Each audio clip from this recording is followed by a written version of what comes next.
APP atau Aksi Puasa Pembangunan, yang adalah bentuk wujud solidaritas sebagai dari buah doa, buah berpuasa dan pertobatan, dan ini solidaritas yang akan kita gunakan untuk membantu sesama yang membutuhkan, miskin, dan terpinggirkan.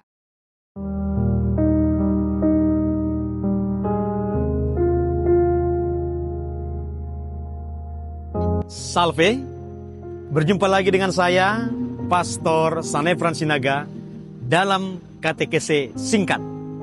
Dan pada katekese singkat kali ini, kita akan berbicara tentang sesuatu yang aktual bagi kita di masa Prapaskah ini. Apa itu? Yakni APP atau Aksi Puasa Pembangunan. Apa itu APP? Bagaimana sejarahnya?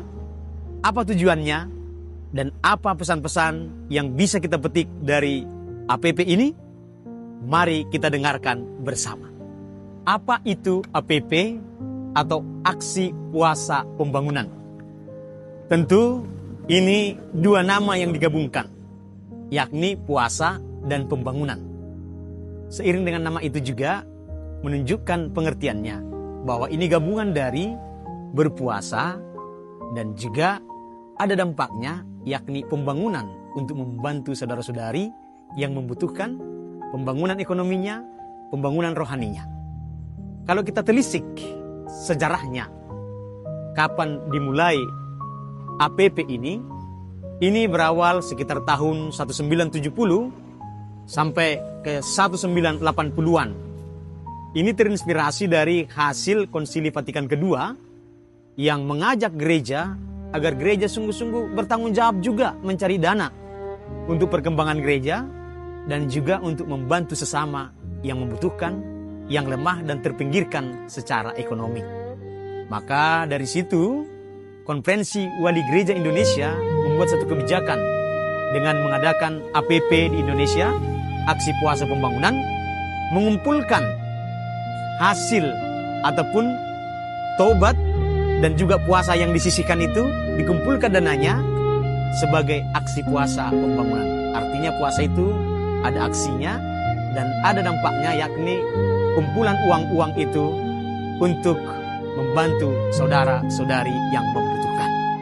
Pada perkembangan selanjutnya, aksi puasa pembangunan ini bukan hanya sekedar menyisihkan atau mengumpulkan dana yang akan diberikan kepada saudara yang membutuhkan, tetapi kemudian gereja membuat suatu kebijakan, dibuat tata ibadahnya, sehingga sungguh-sungguh punya makna gabungan dari doa, berpuasa, dan berderma. Maka dibuatlah teksnya, teks pendalaman APP, dan mulailah dibuat ibadah tiap minggu berturut-turut seperti yang ada sekarang. Khusus untuk tahun ini, tema APP untuk Keuskupan Agung Medan adalah gereja berjalan bersama untuk mendengarkan, meneguhkan, dan juga mewartakan. Singkatnya, gereja yang sinodal. Harapannya adalah agar kita sungguh-sungguh berjalan bersama, sama-sama menjalani hidup doa, sama-sama juga menjalani hidup berpuasa, dan yang terpenting, sama-sama juga sebagai suatu gerakan, mengumpulkan atau menyisihkan sebagian dari rezeki kita, untuk kita kumpulkan, untuk saudara-saudara kita yang terpinggirkan. Inilah sebagai suatu aksi berjalan bersama dan juga boleh dikatakan sebagai pertobatan sosial yang sungguh bermanfaat bagi sesama yang membutuhkan. Demikianlah secara singkat tentang APP atau Aksi Puasa Pembangunan, yang adalah bentuk wujud solidaritas sebagai dari buah doa, buah berpuasa dan pertobatan, dan ini solidaritas yang akan kita gunakan untuk membantu sesama yang membutuhkan, miskin, dan terpinggirkan. Tuhan Yesus memberkati.